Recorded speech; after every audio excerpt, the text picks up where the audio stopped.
big boy. Come on, Chloe. Hey, piggy, piggy. Hey, piggy, piggy. Okay, this way, piggy. Good boy. Look at you. Good boy. Move back. Move back. Move back. Move back. Good boy. You're going to love it. Hi, Ruthie. Hey, Boaz. Hey, piggy, piggy. Hey, piggy, piggy. Hey. So the pigs here, they've been here, 3 days? And they've already got this whole area pretty down and have destroyed the grass. Yeah. So one of the things with Idaho Pasture Pigs is they say that they're not supposed to root and ruin your land, but we have not found that to be true. Okay, move back, guys. Move back, Boaz. Move back. Hey, you need to listen. Move back. Move back. Move back. Move back. Go on. Okay, thank you. Let's go here. Okay. Move back. Move back, Ruthie. Good girl. Move back, Boaz. Move back. Move back. There you go. See their other bowl? Yep. And their water's halfway, so I got to bring down some water for them too.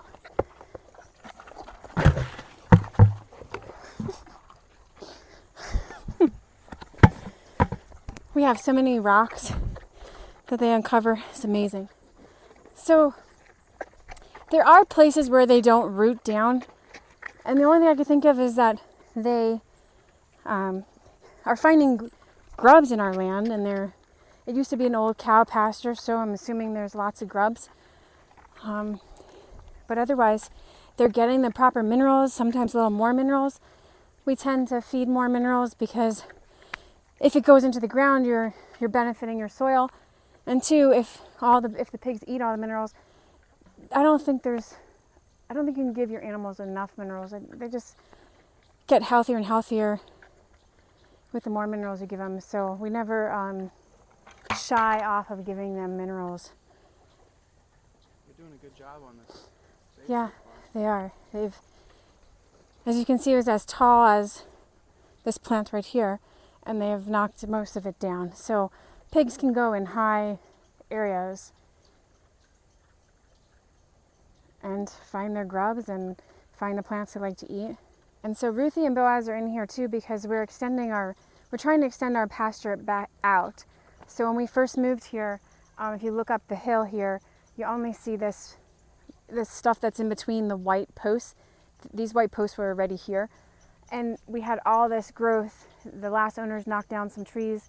We have all this growth. So we're trying to get the pigs to knock down all these tall weeds, really kind of kill it. So we'll leave them in here a little longer than we would normally do because we want it to really be dead. And then we want to repasture, put in some things that are great for the pigs to eat, great for the goats. So our hope is to extend our pasture. It might take us a while because we're not in a rush. We're going slowly, and sometimes we move the pigs and stuff will grow back up and we can't get to seeding it. So there's some tricks too. We have chickens eating the seeds sometimes, which is a pain. Birds are eating the seeds. So we're going to try to come up with some new ways of covering the ground so that the birds and the chickens don't fly over to eat everything. So our hope is to have beautiful pasture on this side, and then we can utilize the woods even better. So we can push back into the woods with the pigs. So we're slowly doing that. Excited to see what it's going to be like in a few years. So far, as you can see, the pigs have done all this already up here. They've opened up all of this area for us. All of this area was as tall as to the left. And now we can get into the woods here and work. We're going to be cleaning it up, picking up lots and lots of rocks. Hey, if anybody ever wants to volunteer, we have lots of rocks to be picked up. Taking out a lot of trees. Yeah, we're going to take out some of the trees there's a lot of fallen trees in there that we're just going to finish cutting down. They're not done falling, so there's some dead trees. So that's what we'll be doing this fall into the winter. It's the best time to cut trees is basically, they say, in the winter time. Fall into the winter time. If you're going to extend your pasture, you want to work on cutting the trees down in the fall and winter time. I read this, I skimmed it, I didn't read it all, but Joel Salatin has a really great book. Mike, do you remember what it's called, the new one we got over Christmas? The newest Joel Salatin book we got. No, it's on homesteading. It's on It's homesteading. on small scale. Oh yeah, that's right. It's on small scale homesteading, and there's a chapter in there he speaks about what to do to if you want to make like a more pasture from your woods, and he explains there to do it in the wintertime and to slowly do it. Colby, you like your new spot, bud? Pasture pig is supposed to just eat the top and graze on the grass, but he probably will dig this up too. But maybe not. There are some spots I see he leaves.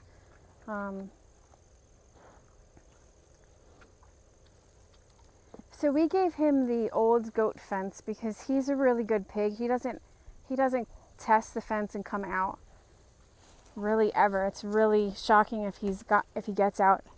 I've left his fence off a few times. Shocking. What? It's funny you said shocking. Oh, shocking. I've left his fence off a few times by mistake, and he doesn't even try to get out. There he goes. He disappeared.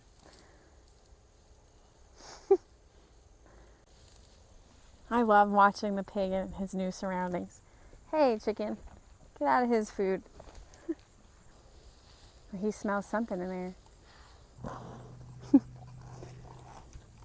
So normally they will just chew the grass like this. They're more like your lawnmowers. And I would love, love, love it if they didn't root, because our plan was to originally have them all on this pasture. But our plan has had to change because of their rooting and destroying the pasture. So our plan was, let's use them to help open up pasture.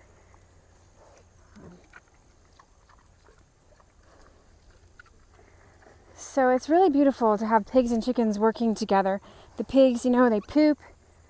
The flies are attracted to their poop, and then you end up having a big fly disaster. But you don't when you have chickens. So the chickens will come, pick out the flies, scratch the poop, spread it around, and basically fertilize your land. So let's take a look over here, what our chickens did. They've flown over, and this is a lot of it is mud, but this is over here where the pigs were pooping. You don't even really see the poop anymore because the chickens have all scratched it in. And pigs like to poop in one spot. They like to actually keep their place clean. They pick a spot where they poop, and they go there and they poop and poop and poop. So it makes it easy for the chickens. They go to one spot, scratch it up, eat the bugs, then you don't have a big fly issue. So chickens are so important to have on your homestead for so many reasons. Right, Colby?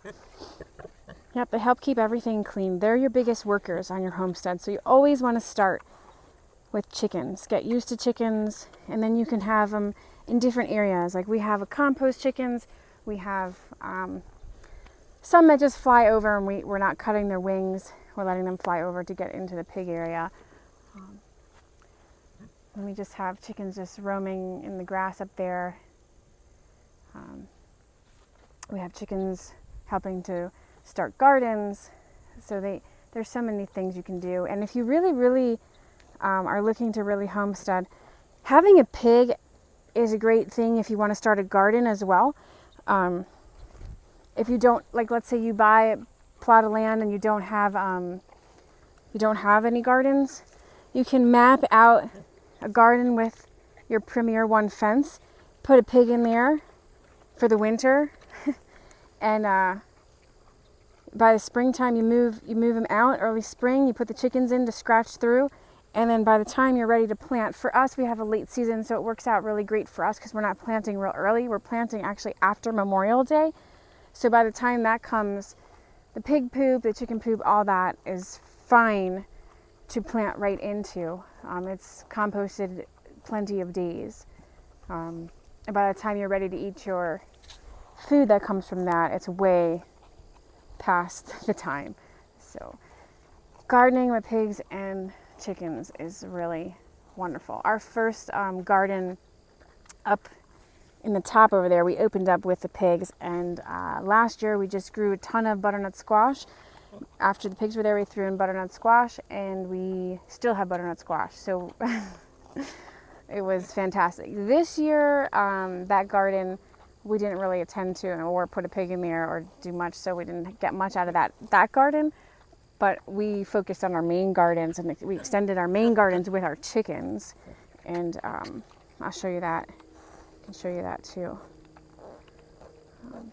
But when we first moved here, we already had a garden that was fenced in, set up from the last owners, and then we extended it, we doubled it last year with our chickens. We left our chickens in there over the 2 winters. They scratched up everything. We threw in wood chips, they scratched up all that. And then we planted this year, and we've had the best garden we've ever had. And I haven't done too much through the summer with the garden. It's kind of got weedy. We had a lot going on, but we've gotten so much food out of it. Tomatoes, kale, Swiss chard, cucumbers, our very first cauliflowers, big cauliflowers we grew, broccoli, tons and tons of broccoli.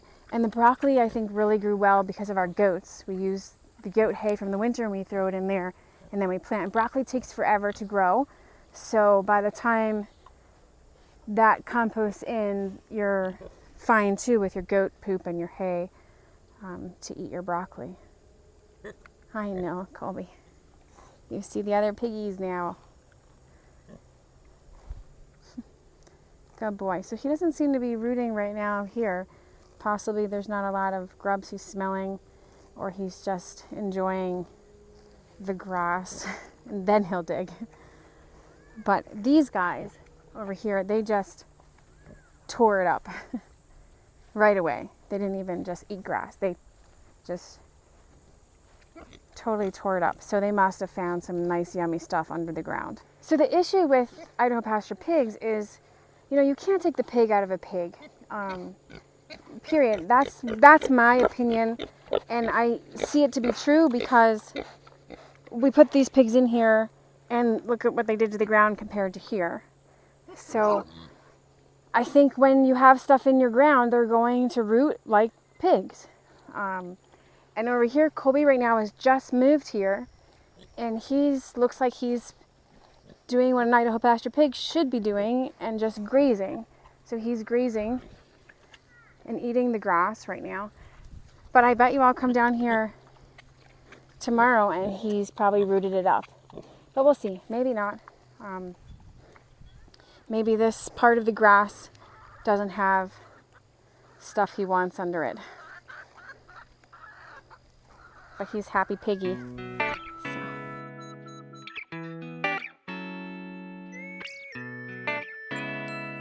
Like and subscribe. Like and subscribe.